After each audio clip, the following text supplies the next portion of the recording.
Hello everyone, welcome to today's list of vocabulary. Today we will talk about blessings, positivity, de-learning, conflict and maintaining distance. So let us start. The first one means a blessing in disguise. Blessing का मतलब क्या होता है? आशीर्वाद होता है। और disguise मतलब भेष बदलना, मतलब किसी और रूप में हमारे सामने होना। कई बार हमारी कई परेशानी, ट्रबल्स आगे चलकर फ़ायदे में बदल जाती है। सो लॉकडाउन आपने साथ कई परेशानियां लेकर आई, but for book lovers you can see here, for book lovers it is a blessing in disguise. क्यों? क्योंकि उनके जीवन में भाग दौड़ में वक्त ही नहीं मिलता रहा होगा। इस लॉकडाउन को उन्होंने ब्लेसिंग के रूप में लिया और खूब सारी बुक्स पढ़ी। अभी आप देखिए, एयर क्वालिटी भी इम्प्रूव कर गई है, लॉकडाउन में सुधर गई। तो क्या हुआ? लॉकडाउन हमारे लिए एक तरह से ब्लेसिंग इन डिस्गाइज हुआ, दुख के भेस में सुख का होना। The failure to conclude the trade talks last December could prove a blessing in disguise. Trade talks में हम फेल हो गए। तो वैसे तो इंडिया फेल हो गई ट्रेड टॉक्स में, लेकिन इसके फेलियर को हम आशीर्वाद, ब्लेसिंग में बदल सकते हैं अपने लोकल नेटिव चीज़ों को प्रमोट कर कर। लोकल नेटिव चीज़ों को कैसे कहने का मतलब, ये इंडिजीनियस, इंडिजीनियस के लिए हमारे पास सिनोनिम्स और क्या क्या होते हैं? दैट इज़ नेटिव, जो अपने देश में बनता हो, इंडिया में जो बना हो, इंडिजीनियस याद रखने के लिए। देन एबॉर्जिनल, एबॉर्जिनल, ठीक है, एबॉर्जिनल इसका दूसरा सिनोनिम्स। और आप सिंपली कह सकते हैं लोकल। तो इंडिजीनियस चीज़ों को प्रमोट करने का या उस सेंटिमेंट को प्रमोट करने के लिए वो ट्रेड टॉक फेल होना इंडिया के फेवर में हो जाएगा। दूसरी तरफ अगर मैं बात करूं तो इंडिया के population can be a blessing in disguise, हो सकता है बिल्कुल, अगर गवर्नमेंट स्ट्रैटेजाइजेस करे चीज़ों को वेल। जिस तरह से चाइना ने अपने पॉपुलेशन को एक तरह से ह्यूमन रिसोर्स को डेवलप करके उसने अपनी कंट्री को बहुत आगे बढ़ाया एज अ मैन्युफैक्चरिंग हब। ठीक है, तो अब देख लेते हैं ब्लेसिंग के लिए और कुछ सिनोनिम्स क्या हैं। ब्लेसिंग के लिए हम बोल सकते हैं बेनेडिक्शन, बेनेडिक्शन, ठीक है। और डिस्गाइज के लिए हम बोल सकते हैं कैमाफ्लेज, कैमाफ्लेज, ठीक है। जिस तरह से आपने देखा होगा कि गिरगिट अपना रंग बदलती है, जिस तरह के वातावरण में वो होती है वो खुद को डिस्गाइज करती है, and that is called camouflage, मतलब को वेश बदल लेना। Okay, let us move to the next word.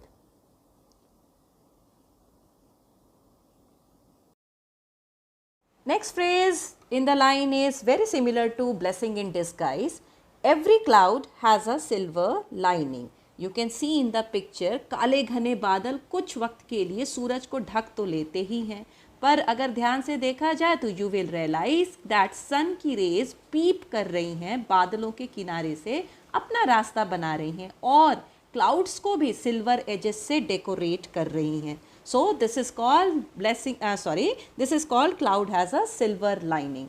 अभी एग्जाम्पल्स की तरफ समझते हैं, बट उसकी हिंदी मीनिंग को देख लीजिए। हर एक निराशा में भी एक उम्मीद की किरण तो ज़रूर होती है। दैट एवरी डिफ़िकल्ट और unpleasant situation has some advantage, ठीक है। या तो वो आपको और ज़िंदगी को जीने का बेहतर तरीका सिखा जाती है, या आप में परसिवियरेंस आ जाता है, पेशेंस आ जाती है। इस तरह की चीज़ें तो ज़रूर कठिन परिस्थितियों से गुजरने के वक्त इतना तो ज़रूर हम सीख जाते हैं। Now let us see the example sentences.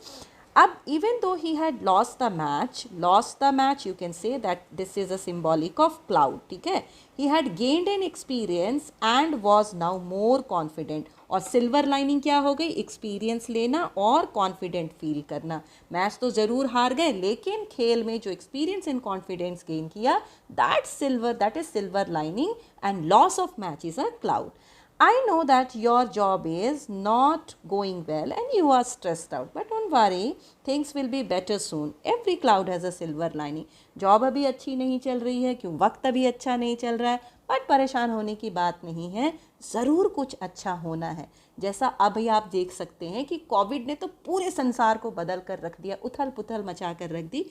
ट्रेमेंडस loss we are facing, but लोगों में कुछ अच्छी आदतें भी दिखी। जैसे स्टीप फॉल, बहुत कमी देखी गई पब्लिकली छींकने, खांसने, थूकने जैसी आदतों में। Don't you feel this is a silver lining? COVID outbreak is a cloud, and many things which we have learned during this period is kind of silver lining. जैसे फैमिली के वैल्यूज़ को समझना, अपने जो भाग दौड़ में हम बहुत सारी चीज़ों को मिस कर रहे थे, अपने हेल्थ को मिस कर रहे थे, अपने रिलेशनशिप को मिस कर रहे थे, ये सारी चीज़ों के प्रति हम लोग जागरूक हुए. So this you can say that these are the silver lining of COVID outbreak. So let us move to the next word. This phrase is about a kind of disagreement, that is a bone of contention. आप ये picture में देख सक रहे होंगे दो बहुत cute से डॉग, लेकिन इनका क्यूटनेस एक बोन के पीछे ख़त्म हो रही है. So they are fighting for one bone. तो इसी से आप समझ पा रहे होंगे एक बोन, वन हड्डी, एक हड्डी के लिए दो डॉग्स आपस में झगड़ा कर रहे हैं. सो कंटेंशन का मीनिंग क्या होता है? That is disagreement. आप इसके सिनोनिम समझ लीजिए. पहले डिसएग्रीमेंट आप कह सकते हैं हीटेड आर्ग्यूमेंट. आप कभी कभार बहुत ज़्यादा उत्तेजित होकर झगड़ा लड़ाई करते हैं, दैट इज़ हीटेड आर्ग्यूमेंट. फिर है आपका डिस्कॉर्ड का मतलब दो लोगों के बीच में डिसएग्रीमेंट होना. ये एक आज के डेट में एक ऑनलाइन गेम भी है. फिर है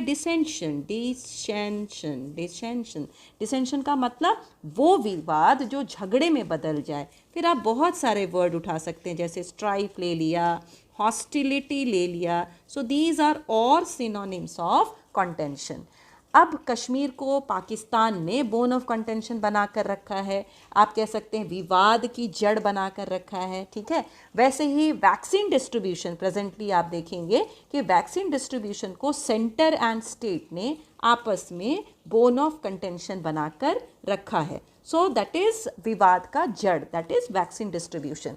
उसी तरह से आप यहाँ देखिए spinners the bone of contention as India gear for T20 world cup. Spinners के सिलेक्शन को लेकर अगर हम बात कर रहे हैं तो यहाँ एक बोन ऑफ कंटेंशन है, मतलब आपस में जो सेलेक्टर्स हैं, जो मैनेजर्स हैं, जो टीम है, उनके बीच में बन नहीं रही है कि कौन से स्पिनर्स को उन्हें उठाना है, कौन से स्पिनर्स को उन्हें रोकना है, जब क्योंकि उन्हें तैयारी करनी T20 वर्ल्ड कप की. सो this is a very commonly used phrase and you can always find this phrase in daily newspapers. सारे न्यूज़पेपर्स में ये वर्ड आपको दिखते रहते हैं, कॉमन यूज्ड वर्ड है. So bone of contention means a subject, a cause और focal point of a dispute.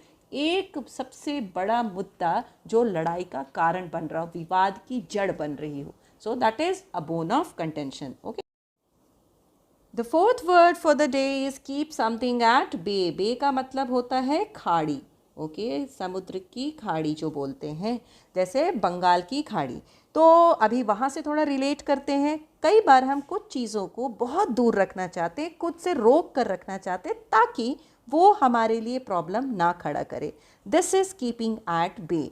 जैसे when you are a student, जब आप स्टूडेंट होते हैं, you keep your best friend, बहुत अच्छे दोस्तों को भी आप एट बे रखते हैं, दूर रखते हैं खुद से, क्योंकि आप नहीं चाहते कि वो आपके पढ़ाई के दौरान आपके लिए डिस्ट्रैक्शन क्रिएट कर पाए.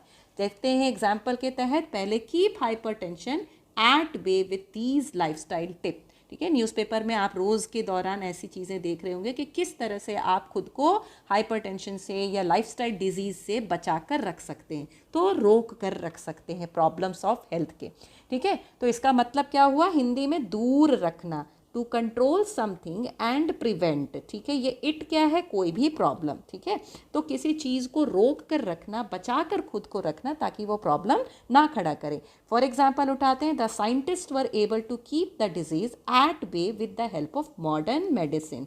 तो साइंटिस्ट ने मॉडर्न मेडिसिन की मदद से डिजीज़ को, बीमारियों को कुछ हद तक रोक कर रखा है. प्रिवेंट कर कर, यहाँ पर क्या मीनिंग आएगा? प्रिवेंट कर कर, रोकथाम करके रखा है. Second is a handful of soldier, मुट्ठी भर soldiers were able to keep the machineries. Machineries का मतलब क्या हो गया? टेररिस्ट हो गया. ओके, टेररिस्ट बोल सकते हैं, एक्सट्रीमिस्ट भी बोल सकते हैं. ओके, तो अब यहाँ पर मशीनरीज जो है, टेररिस्ट क्या, मेजरली कई बार इनके लिए हम वर्ड फैनेटिक्स भी बोल सकते हैं. फैनेटिक्स हो गया, जीलट भी हो सकता है. जीलट एंड फैनेटिक्स एक्चुअली ही होता है जो धर्म के प्रति बहुत कट्टर हों, ठीक है। तो अक्सर आप देखा जाता है कि आज के डेट में जो टेररिज्म हो रही है वो मेजरली धर्म ओरिएंटेड है, ठीक है, धर्म के ऊपर टेररिज्म की बात की जा रही है। तो हम हैंडफुल, एक मुट्ठी भर सोल्जर्स को ने मिलकर मर्सेनरीज को एट बे रखा, रोक कर रखा, किनारे रखा, ताकि वो टाउन को बचा सकें। आपने अभी सुना गुड न्यूट्रिशन विल कीप कोविड-19 एट बे। अगर आप बहुत अच्छा खान पान करते हैं तो आप कोविड-19 को खुद से दूर रख सकते हैं। So this is again a commonly used phrase, keeping something at bay. अभी आप सोचिए आप किन किन चीज़ों को खुद से दूर रखेंगे ताकि आपको वो प्रॉब्लम ना क्रिएट कर पाए। अब वापस जाओ, ड्राइंग बोर्ड को रब करो एंड दोबारा शुरू करो। Yes exactly, this is the meaning of this back to the drawing board.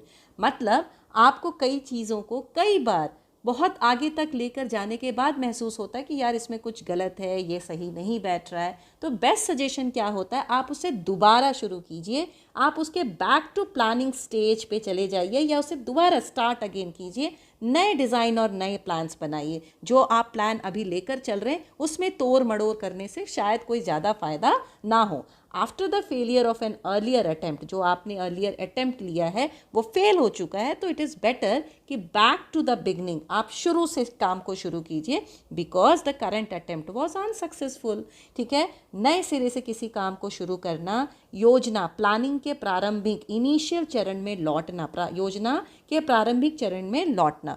Example sentence देखते हैं। Sometimes the best way to proceed after mistake, कोई गलती हमसे हो गई तो ये बेहतर होगा कि हम उस चीज़ को दोबारा शुरू करें, back to the drawing board. If India really wants to be the world leader, अगर भारत वर्ल्ड लीडर बनना चाहता है, then education policy needs to be taken back to the drawing board. तो एडुकेशन पॉलिसी को वापस से नए सिरे से शुरू करना होगा। यू कैन सी दैट यहाँ पर मैंने गो बैक की जगह टेकन बैक लिया है, यहाँ पर मैंने पैसिव, इस तरह के थोड़े से वेरिएशंस हम अकॉर्डिंग टू द ग्रामर कर सकते हैं किसी भी फ्रेज में।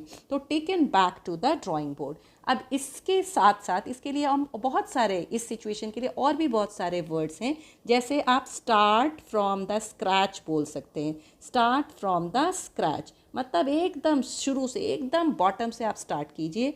वाइप द स्लेट क्लीन, आप जानते हैं स्लेट किसको जब हम छोटे थे कभी आपने देखा होगा कि स्लेट एंड चॉक से लिखा जाता है, तो वाइप द स्लेट क्लीन, उसे आप पोंछ दीजिए, मिटा दीजिए। और बहुत ही अच्छा है वह फ्रेज एक, that is go back to the square one.